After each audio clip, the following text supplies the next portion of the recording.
And good to have you. I find this interesting, especially in the context of the crackdown that we see in China, which one I suppose might interpret as China trying to keep its most powerful tech companies from getting that sort of sovereignty or nation state power. Is that the way you'd look at it? It's absolutely China looking at what's happening in the West and the United States and worrying that that is happening in China as well. And they don't like it.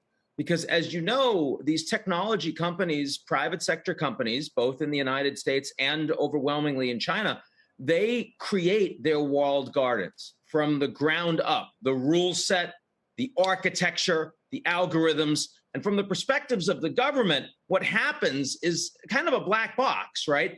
So the United States, I mean, if you think about both what happened after January 6th, overwhelmingly, it was decisions taken by technology companies that determine the political outcomes, not by the government. How about response to the biggest attack on the United States and its allies last year, SolarWinds? Government didn't even know about it. Those private sector companies that found out and then also were able to determine a response. China looks at that at a place where the government's supposed to be, the be all and end all, and they're deeply uncomfortable with the idea that some of the companies that are driving the greatest profit, the greatest innovation, and the most interaction with Chinese citizens are fundamentally unknown to what the Chinese Communist Party is all about. So there's no question.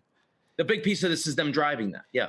Now to the mechanics of it, it seems to me that democracy is wonderful, but it's messy by design.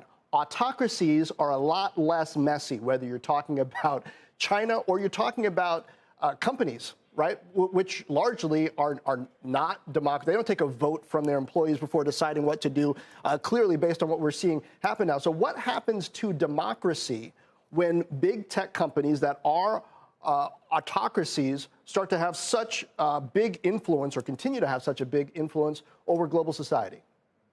Well, I'm not willing to say that all corporations are autocratic, but certainly they do not have their own rule of law or social contract with citizens. And so what I guess I'm saying is that increasingly the United States is becoming a hybrid system where if you exist in the physical world, you have laws that apply to you and you have a judiciary that metes out whether or not it's being broken by the US government that you vote for or vote against, but you're part of that process. Where in the digital world, the virtual world, which is increasingly a large part of the economy, increasingly a large part of our social interactions, where we get information from, increasingly a large part even of our personal and national security, actually the government doesn't exercise sovereignty over that space. These corporations do. And the rules that the corporations apply to those virtual spaces are determined by those corporations. And, that's a radically different place than we've ever existed before, either as citizens or consumers.